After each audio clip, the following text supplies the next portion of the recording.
And that's just not the case. As long as you get the barrel to the ball and your timing is right, you're going to drive the ball. This guy right here, you probably wouldn't teach some of the things he does, but it's extremely effective. It'll be effective enough to take him to the next level. What is it about the hands and the way he loads that is so unique? One of the things that you see, typically a lot of guys, when they load, their hands go up or they stay at the same plane. So we'll see his head drops. And as a hitter, you don't want any movement from to the pitch coming to you.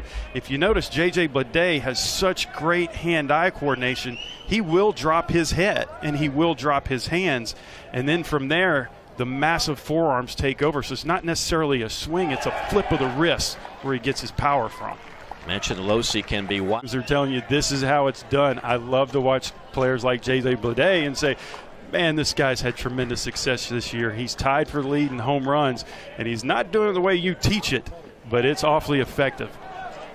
Fred McGriff with the oversight, tied with those 12 home runs, tied with Jacob Olson for the SEC lead. Good hitters count here, 3-1. Could be gas to power with this pitch, which we'll have to wait a few more moments to see as time is called. And you know, talking about Bleday, and it's really what's made him stand apart from the rest of the pack offensively this year is his ability to drive the ball to all parts of the field.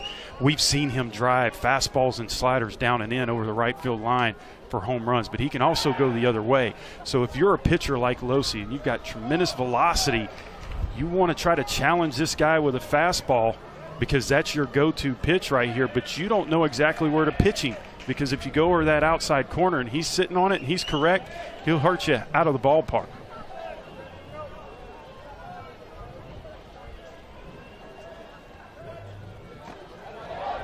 And he tried off speed that time on 3-1. It misses inside, so the second walk issued by Losi here in the first. Vanderbilt Commodores, engineered by that man Tim Corbin, now in his 17th season in Nashville. Vanderbilt baseball, long-time cellar dwellers in the East before that man took over.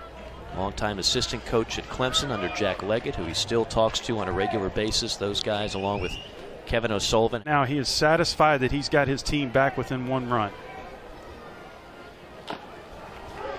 Vanderbilt so happy to have a healthy Austin Martin back in the lineup after a scary collision on the infield a couple of weeks ago. Bleday in the box. Bases wiped clean. 2 gone. JJ walked his first time up. Talking about team camaraderie, that the no-hitter, was it Fellows or Hickman or one of the, I think it was Hickman maybe, trying to carry his teammate to help him get a no-hitter.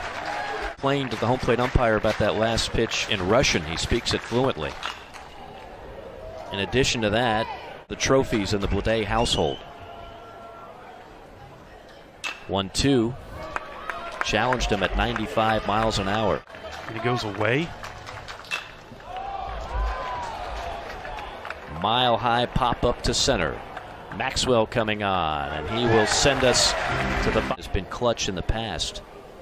So this Georgia team, as good as they are.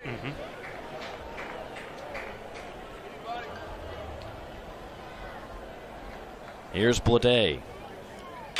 You know he could tie it with one swing. Rockets one to left center, and Jernigan on the track. That ball was stung so hard. I mean, by the time he caught it, it's still out in the ninth. Vanderbilt has not scored a hit in this game since the double by Duvall in the 5th. Hammers one, diving stop. Rogers smothered it, races to the bag and makes the play.